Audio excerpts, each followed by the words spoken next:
ಕಂಪಿಲಿ ಸೋಮಪ್ಪ ಅಂತ ಅನಿಸ್ಕೊಂಡ. ಬೀಸಿದ ನಿಮ್ಮೆಣ್ಣ ಕಂಪಿಲಿಗೆ ಹೋಗಿ ಸೇರಿತ್ತು. ಕಂಪಿಲಲ್ಲೇ ಹೋಗಿ ಬಿತ್ತಾನ. ನೀನು ನಿಂತಿದ್ದ ಸುತ್ತ ಕುಂತವ್ರು ಕಾಣಬಾರದು ಅಂತ ಒಂದು ಶಾಪ ಕೊಟ್ಟಾಳ. ಅಣ್ಣ ಸೋಮಲಿಂಗಪ್ಪಕ್ಕ ತಂಗಿಯೊಬ್ಬ ಕರಣವು ಕೊಟ್ಟಿಲ್ಲಿದ್ದಕ್ಕ ಕಂಪಿಲಿ ಸೇರಿ ಇವತ್ತಿಗೆ ಕಂಪಿಲಿಯಾಗೆ ಪರಿಚಯವು ವರ್ಷಕ್ಕೊಮ್ಮೆ ಆಕತೆ.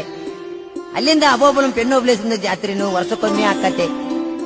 ಅಲ್ಲಿದ್ದ ಹುಡಿಯಕ್ಕಿ ಬೇಳೆ ಮುತ್ತೈದು ಬೆಳೆಗೆ ಅರಿಸಿನ ಕುಂಕುಮ ಎಲ್ಲ ಕಳಿಸಿಕೊಟ್ಟಾಗೆ ತಂಗಿ ಹುಲಿಗೆಮ್ಮ ನಾಗೇವನಿಗೆ ಕಂಕಣ ಕಟ್ಟುವೆರು. ಆ ಕಂಕಣ ಕಟ್ಟಿದ ತಕ್ಷಣ ಆ ಜಾತ್ರೆ ಕಾರುಣ್ಯತಕ್ಕನ್ನ ನಿಂದು ಒಂದು ತಿಂಗಳ ಜಾತ್ರೆ ನಡಿಬೇಕು ಅಂತ ಅಣ್ಣವರ ಆಶೀರ್ವಾದ ಮಾಡಿದ್ದು ಇವತ್ತಿನವರೆಗೆ. ಇವತ್ತು ಜಾತ್ರೆ ನಡಿಬೇಕಾದ್ರೆ ಅಣ್ಣವರ ಹುಡಿಯಕ್ಕಿ ಬೇಳೆ ಬಂದ ಮೇಲೆನೆ ಕಂಕಣ ಕಟ್ಟೋದು ಹುಲಿಗೆ ಹೋಗ.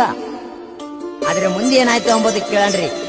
ಆ ತಕ್ಷಣ ಶಾಂಭವಿ ಅವತಾರವು ಎತ್ತಿ ಈ ಮಾನ ಜನರಿಗ ಈ ಕಲಿಯುಗದಾಗ ಎಷ್ಟು ಮಂದಿ ಜಾತಿ ಇದಾವೋ, ಹೆಣ್ಣುಗೊಂಡಂಬ ಜಾತಿ ಈ ಜೀವೆ 84 ರಚ್ಚಿ ಏಸು ಕುಲ ಇದಾವ. ಹಸನ ಮುಟ್ಟಿ ಬರ್ತೀನಿ, ಆ ಓಸನ ನನ್ನ ಗಿರಿಗೆ ಕರ್ಕೊಂಡು ಬರ್ತೀನಿ ಅಂತಂದು ಅಮ್ಮ ಮನಸ್ಸಿನಾಗ ತಿಳಿದು ಮೊದಲು ಮನೆಗೆ ಯಾರ ಮನೆಗೆ ಹೋಗ್ಬೇಕು ಅಂತಂದು ಯೋಚನೆ ಮಾಡ್ತಿದ್ದಾಳೆ. ಅರ್ಧ ಸೀರೆ ಉಟ್ಟು ಅರ್ಧ ಕುಪಸ ತೊಟ್ಟು ಮುಪ್ಪಾನು ಮುದಿಕೆ ಆಗಿ ಅಡ್ಡ ಬೊಟ್ಟು ಧರಿಸಿ ಅಡ್ಲಿಗೆ ಕೈ ಹಿಡ್ಕೊಂಡು ಹುಟ್ಟದಲ್ಲ ಶ್ರೀಮಂತ ಯಾರಿದ್ದಾರೆ ಏಸೋ ಕುಲ ಇದಾವ. ಆ ಕುಲದಾಗಿ ಆ ಕುಲ ಹುಟ್ಟುತ್ತಾ ದರಿದ್ರ ಕಾಣದಂತ ಸಾಹುಕಾರ ಯಾರು? ಆ ತಾಯಿ ಹುಲಿಗವ್ವ